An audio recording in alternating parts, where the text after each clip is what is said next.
नवरात्रि अर्थात नवरात्रियों का त्योहार, जो देवी माँ दुर्गा अष्टंगी की आराधना के साथ मनाया जाता है। कहा जाता है कि नवरात्रि पर माता देवी दुर्गा की पूरी श्रद्धा से भक्ति आराधना करने से देवी प्रसन्न हो जाती हैं और अपने भक्त को सर्वस्व लाभ देती हैं। दर्शकों, यूं तो बहुत से हिंदू परिवार के श्रद्धालु देवी माता की आराधना प्रतिदिन करते हैं, परंतु नवरात्रि पर और अधिक उत्साह से अष्टंगी की पूजा की जाती है। नवरात्रि पर्व की कथा अनुसार कहा जाता है कि जब महिषासुर ने श्री ब्रह्मा जी की तपस्या करके उनसे मृत्यु को प्राप्त न होने का वरदान पाकर सभी देवी देवताओं को प्रताड़ित करना शुरू कर दिया, तब देवी दुर्गा ने महिषासुर से युद्ध करके 9 दिन में उसे हराकर सभी देवताओं की रक्षा की थी और इसी उपलक्ष्य में नवरात्रि का यह त्योहार देवी माँ की पूजा करके मनाया जाने लगा।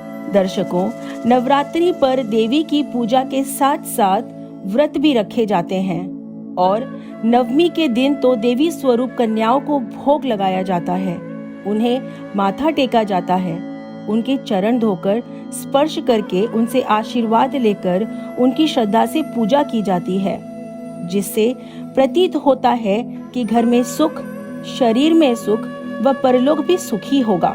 किंतु दर्शकों, नवरात्रि पर्व के समय इस वीडियो के माध्यम से हम जो आपको बताने वाले हैं उसे जानकर आप हैरान हो जाएंगे। क्या है दुर्गा माँ की आराधना का सही तरीका?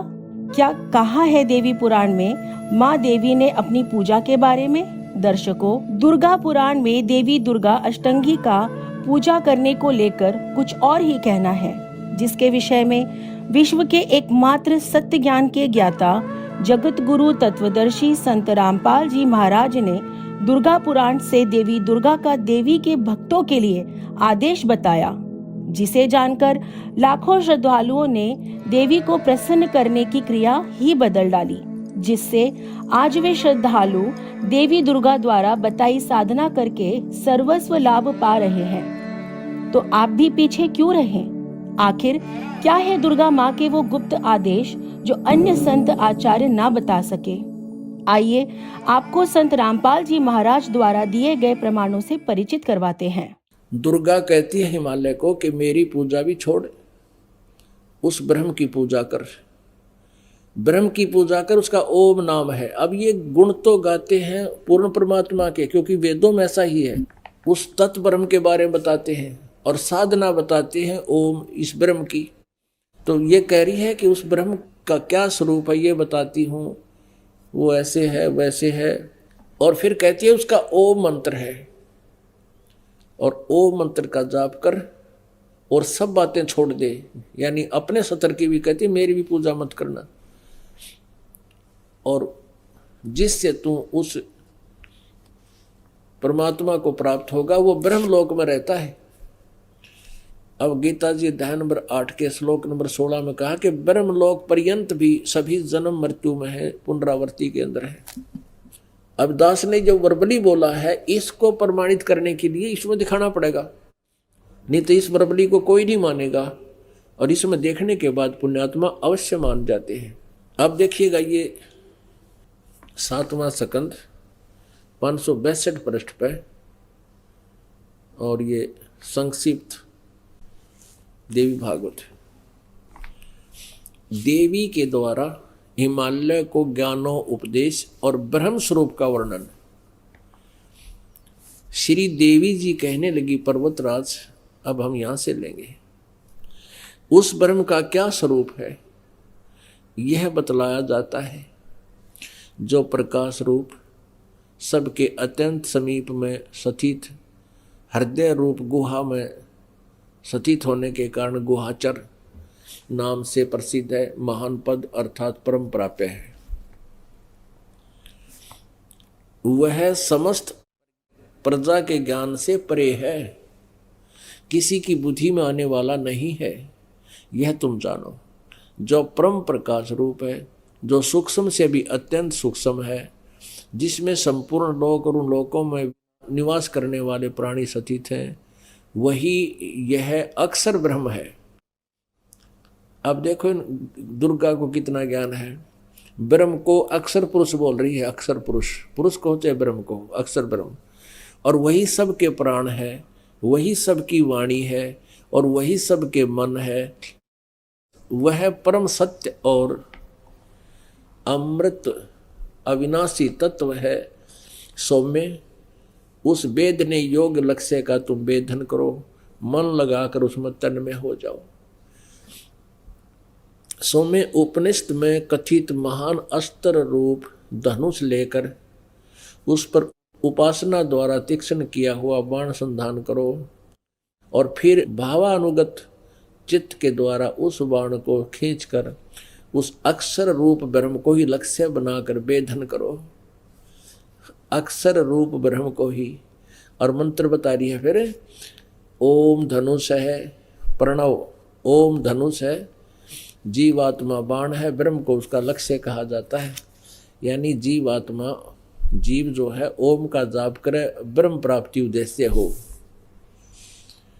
उस एकमात्र परमात्मा को ही जाने, दूसरी सब बातों को छोड़ दे। यानी कोई साधना नहीं करनी, मेरी भी नहीं करनी, सब छोड़ दे। इससे ये सिद्ध है, उस एकमात्र परमात्मा को ही जाने, दूसरी सब बातों को छोड़ दे। यही अमृत रूप परमात्मा के पास पहुंचाने वाला पुल है। संसार समुद्र से पार होकर अमृत स्वरूप परमात्मा को प्राप्त कराने का यही सुलभ साधन है। इस परमात्मा का ये देखो, उस हृदय में विविध रूप में प्रकट होने वाला परब्रह्म संचरण करता है, अंतर्यामी रूप से वर्तमान है। यहाँ परब्रह्म कह रहे हैं, किता अक्षर ब्रह्म कह रहे हैं, फिर ब्रह्म की साधना बता रही है। ये देखो, ओम ओम ओम का नाम जप है और ब्रह्म उद्देश्य हो। अब है किसी को ज्ञान दुर्गा के, कभी अक्षर ब्रह्म कह रही है, कभी उसको ब्रह्म कह रही है, कभी फिर परब्रह्म लिख रही है। और यहाँ परब्रह्म बता रही है कि सबके हृदय में परब्रह्म बैठा है। इस आत्मा का ओम के जप के साथ ध्यान करो। इससे अज्ञान में अंधकार से सर्वथा परे, संसार समुद्र से पार जो ब्रह्म है उसको पा जाओगे। यहाँ परब्रह्म, यहाँ अक्षर ब्रह्म, और यहाँ फिर ब्रह्म को पा जाओगे। ओम नाम जपो, पुण्यात्मा अपने आप पता लग जाएगा अपने कौन कितने पानी में। और क्या बताया फिर ये 563 पृष्ठ पे, वह सबका आत्मा ब्रह्म, ब्रह्म लोक रूप दिव्य आकाश में स्थित है। कहते हैं वो ब्रह्म लोक में रहता है। पुण्यात्माओं, ये ब्रह्म ब्रह्मा विष्णु महेश का पिता है, और यही काल है, काल रूपी ब्रह्म भी यही है। अब यहाँ थोड़ा सा कंसेप्ट और क्लियर करना पड़ेगा। ये शिव पुराण में दिखाते हैं कि ब्रह्मा विष्णु और ये शिव इस काल के पुत्र हैं। देखिएगा, शिव पुराण गीता प्रेस गोरखपुर से प्रकाशित है।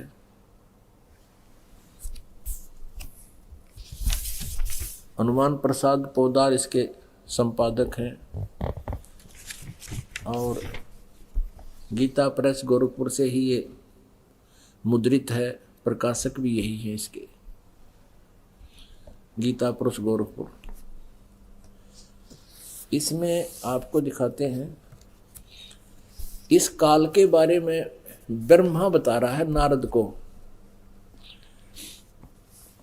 ये रुद्र संहिता है, 101 पृष्ठ पे। ब्रह्मा जी कह रहे हैं वे अपने सारे अंगों पर भस्म रमाए रहते हैं। उन काल रूपी ब्रह्म ने एक ही समय में शक्ति यानी दुर्गा के साथ, नाथ नहीं, शिवलोक नामक क्षेत्र का निर्माण किया, जो सबसे ऊपर विराजमान है। वे प्रिया और प्रियतम पति पत्नी रूप में शिव और शक्ति, शक्ति और शिव उसमें निवास करते हैं। ये दुर्गा कौन है यहाँ देखिएगा। वो काल जो है निराकार मानते हैं काल को, कहते हैं वो कभी सामने नहीं आता। फिर उसने सदा शिव, भगवान शिव के रूप में अपनी मूर्ति आकार का वर्णन किया, आकार बना ली। तब उस निराकार परमात्मा ने अपने लीला शक्ति से अपने लिए एक मूर्ति की कल्पना की, साकार हो गया वो निराकार काल, और यहाँ शिव रूप धारण कर लिया। और कहते हैं अपने विग्रह से स्वयं एक स्वरूप भूता शक्ति की सृष्टि की, अपने शरीर से कहता है एक औरत निकाली काल ने, ये ब्रह्म के पेट से परमात्मा निकाली थी, काल के पेट से दुर्गा। और वो निकली हुई औरत कौन है? उसको प्रकृति, सर्वेश्वरी, त्रिदेव जननी, तीनों देवताओं की माँ, नित्य और मूल कारण भी कहते हैं, सदाशिव द्वारा प्रकट की गई उस शक्ति की 8 भुजाएं हैं, यानी ये दुर्गा है और काल की पत्नी है। अब यहाँ वर्णन, ये तो 100 पर पढ़ा आपने, ये वही रुद्र संहिता। अब 101 पर आप पढ़ रहे हो। वे अपने सारे अंगों पर भस्म रमाए रहते हैं। उन काल रूपी ब्रह्म ने, काल कहो चाहे ब्रह्म कहो, सदाशिव कहो, एक वो काल रूप शिव रूप बना लेता है। उन काल रूपी ब्रह्म ने एक ही समय शक्ति के साथ शिवलोक नामक क्षेत्र का निर्माण किया। उस उत्तम क्षेत्र को काशी कहते हैं। वे प्रिया और प्रियतम यानी पति पत्नी रूप में शक्ति और शिव, दुर्गा और काल जो प्रानंद स्वरूप हैं, उस मनोरम क्षेत्र में निवास करते हैं। जगत गुरु तत्वदर्शी संत रामपाल जी महाराज ने श्रीमद् भागवत गीता जी के अध्याय 11 के श्लोक 32-43 से स्पष्ट किया है कि गीता जी का ज्ञान भगवान श्री कृष्ण जी ने नहीं, बल्कि उनमें प्रेतवश प्रवेश कर ब्रह्म ने अर्जुन को दिया। गीता जी के अध्याय 11 श्लोक 32 में यह ब्रह्म स्वयं कहता है कि अर्जुन, मैं बढ़ा हुआ काल हूँ और सब लोगों को खाने के लिए अप्रवृत्त हुआ हूँ। यदि गीता जी का ज्ञान श्री कृष्ण जी ने दिया होता तो वे ये नहीं कहते कि अब प्रवृत्त हुआ हूँ। इसके अतिरिक्त भगवान श्री कृष्ण ने गीता ज्ञान उपदेश देने से पहले व बाद में कभी अपने आप को काल नहीं कहा। अर्थात गीता जी का ज्ञान उपदेश करने वाला काल ब्रह्म कोई और शक्ति है, जिसने भगवान श्री कृष्ण जी में प्रवेश करके गीता ज्ञान प्रदान किया। श्रीमद् भागवत गीता अध्याय 18 श्लोक 62 व 66। फिर आगे गीता ज्ञान दाता काल ब्रह्म अर्जुन को उपदेश देते हुए कह रहा है कि तू सब प्रकार से उस परमेश्वर की शरण में जा। उस परमात्मा की ही कृपा से तू परम शांति व शाश्वत स्थान अर्थात पूर्ण मोक्ष को प्राप्त होगा। संपूर्ण कर्तव्य कर्मों को मुझ में त्याग कर उस एकमात्र सर्वशक्तिमान परमेश्वर की ही शरण में जा।